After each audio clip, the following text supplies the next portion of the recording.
Hoy. Sa'yo ba ang muling alakak? Parang ganun. Happy lang ako na siyempre nanalo kami. Siyempre, hindi naman nahirap itong series. Hindi madali itong series na ito. Sobrang nahirapan din talaga kami. Siyempre, din yung fans. And then, yung adjustment ng kabilang team.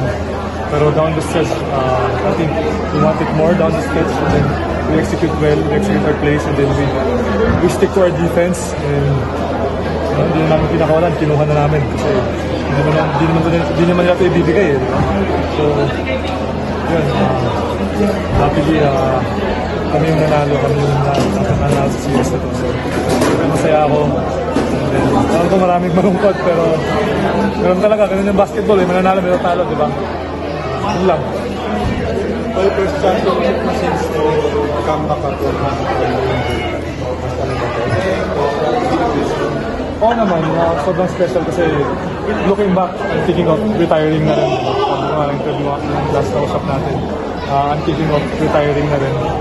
Pero yun, naalala ko rin yung sinabi ni Coach Coach na stay loyal to your work, stay consistent. And then siyempre yung mga nakakita ko sila everyday. Ayokong sabihin nila na nag-give up ako agad, diba? So, kasi nakakaintindi na rin sila eh. Well, alam na nila kung pag natatalo ako, alam nila pag malungkot ako, pag nalisatalo ka, alam nila palagi. So, I stayed loyal. Naging crucial din yung support system ko, yung family ko, siyempre yung team ko. Bigyan nila ako ng advice na kaya ko pa. So yun, and then it shows na kaya ko pa nga talaga. Yun lang talaga, hindi lang ako nag-give up sa sarili ko. And then my team is in the family, hindi nag-give up sa akin. And siyempre si Lord, hindi nag-give up sa akin.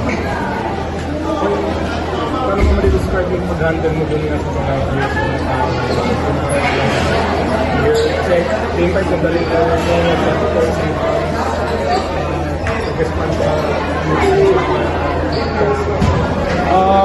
ano lang, mas focus na ako sa kaya ko i-control, which is sarili ko. Although may mga time na nakikita nyo na may mga nangyayari, may mga ano, pero sobrang bilis lang, quick turnaround lang. Kasi alam ko gano'n ko importante sa team. Alam ko kung ano yung kaya kong gawin, yung inside ako. So, yun lang, nag-focus ako sa sarili ko, hindi ako nag-focus sa outside noise. And then, sabi nga ng wife ko, imaginary ear plug. Pero kahit na-imagine, maririnig mo pa rin talaga eh, di ba? So, it's better to ignore it kasi tayo nga sabi ko kanina, may gawin ka o wala, may masasabi yung tao, di ba?